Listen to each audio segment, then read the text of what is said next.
Hello TV CM Revanth Reddy సర్కార్ పాలన వ్యూహాత్మకంగా సాగుతోంది. ఒక్కసారి టార్గెట్ ఫిక్స్ చేస్తే 100కు 100% వ్యూహాన్ని అమలు చేస్తున్నారు. అంతేకాకుండా ఎక్కడో ఒకటి అరతప్పితే అన్ని వ్యూహాల్లో సక్సెస్ అవుతున్నారు. ఇందుకు ఉదాహరణే హైడ్రా ఫిరాయింపులు. ప్రతిపక్ష పార్టీ బీఆర్ఎస్ అధినేత మాత్రం అన్నిటినీ పక్కన పెట్టి ఫామ్ హౌస్ కు పరిమితమయ్యారు. రాష్ట్రంలో ఎంత పెద్ద వివాదాలు వరదలు తలెత్తినా పల్లెట్టు మాట కూడా అనడం లేదు. కేసీఆర్ పలికే బంగారం అయిపోయింది. కానీ ఇదే గులాబీ ఇదే తంతు కొనసాగిస్తే మాత్రం కారు షెడ్డుకే పరిమితం అవ్వడం ఖాయమని అనిపిస్తుంది. ఈ విషయం మన సార్కు కాస్త లేటుగా బోధపడినట్లు ఉంది. అందుకే ఇన్నాళ్ళు పార్టీ నేతలకు ఓ ముచ్చట చెవున వేసిండు. అది కూడా ఫామ్ హౌస్ లో సమావేశం పెట్టి మరీ చెప్పాడు కేసీఆర్. ఎన్నడూ లేని కేసీఆర్ అందుబాటులో ఉన్న ఎమ్మెల్యేలతో సమావేశం నిర్వహించారు. ఈ సమావేశంలో పలు రాజకీయాలపై అంశాలపై చర్చించారు.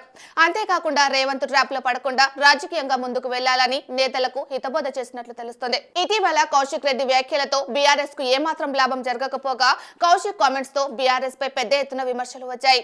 అరకెపుడి గాంధీని అవమానించిన బీఆర్ఎస్ కొత్త సమస్యను కొని తెచ్చుకున్నట్లయింది. దీంతో ఈ సమస్య నుంచి బయటపడేందుకు బీఆర్ఎస్ తెగగించుకుంది. ఇదంతా రేవంత్ రెడ్డి కుట్ర అంటూ కథలు అల్లినా అప్పటికే బీఆర్ఎస్ కు జరగాల్సిన నష్టం జరిగిపోయేది. అలాగే సర్కార్ పై పలు అంశాల వారిగా దీక్షలు చేపట్టాలని నిర్ణయించగా కౌశిక్ రెడ్డి అరకెపుడి గాంధీ వివాదంతో ఇవన్నీ డైవర్ట్ అయ్యాయి. దీంతో ఈ విషయాన్ని కేసీఆర్ గ్రహించినట్లు ఉన్నారు. అందుకే కౌశిక్ రెడ్డి వివాదానికి ఇక ఫుల్ స్టాప్ పెట్టాలని రేవంత్ రెచ్చగొట్టగానే రెచ్చిపోవద్దని క్లాస్ తీసుకున్నట్లు తెలుస్తుంది.